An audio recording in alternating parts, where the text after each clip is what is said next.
Tinubu has done things that gives us hope. Ohanaeze Ndigbo says. And my people, welcome to the news channel. And that's the headlines for today, as the Ohanaeze Ndigbo has said that Tinubu has begun to do things that gives them hope. Listen to the news in full. The Ohanaeze Ndigbo has applauded President Bola Ahmed Tinubu's achievements in his 1 year in office, saying they were signs of good things to come.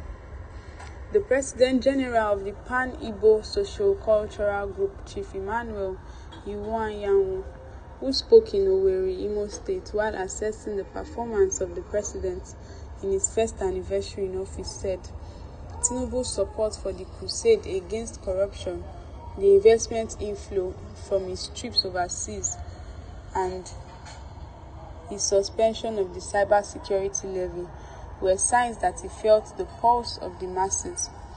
According to him, Tinubu has shown that he feels no difficulty in changing any step which Nigerians perceive to be wrong. An example was the decision to suspend the implementation of the expatriate employment levy, which was very unpopular but was quickly changed. Frankly speaking, any honest Nigerian must have sympathy for President Tinubu because he took office at a time where there were lots of problems. Problems we have never experienced in the country, problems in security, economy, even in trust. The ethnic and religious problem had reached a crescendo. In effect, you can't assess him properly without putting into perspective the situation he met on the ground. The elder statesman also said that during the presidential campaign, Tinubu made promises such as the removal of subsidy, closing up of the dollar exchange rate, which were all made by other presidential aspirants, in agreement that these problems persisted and needed to be addressed. But I am sure he did not know that the backlash would be severe. Today, things have gone terribly bad when we have a situation like this. I appeal to Nigerians to bring up constructive advice to solve the problems rather than go into blame games. He said, Iwuanyanwu commended Tinubu for sustaining his tolerance for the freedom of the press, which he said had further given him a lot of respect. He urged Nigerians to be patient and continue to pray for the president, as well as do things that would make him succeed in office. However, he said Igbo people were concerned about the situation in Nigeria today, adding that they voted for Peter Obi because of the perception that it was the turn of the Southeast to produce the president.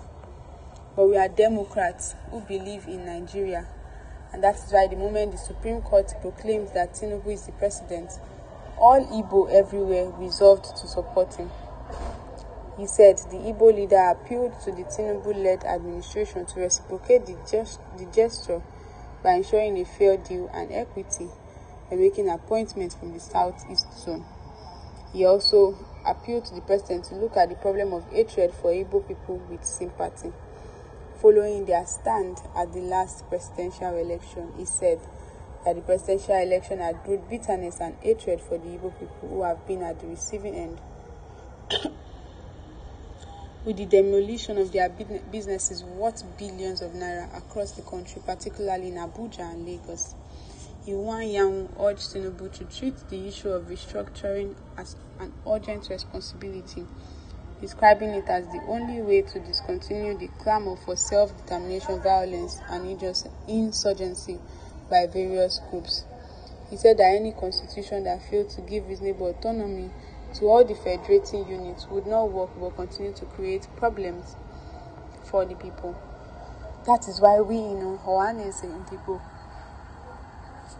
are saying that we want a true federal constitution where the power at the center should be reduced and more power given to the federating units to determine how they create revenue and manage resources within their areas.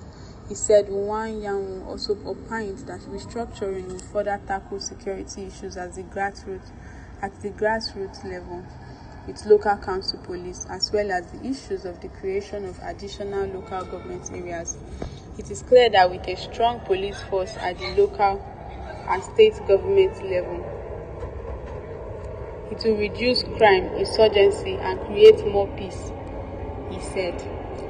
And my people, this is the news for today. Don't forget to like this video, comment under this video, and subscribe to this channel to get more news from this channel.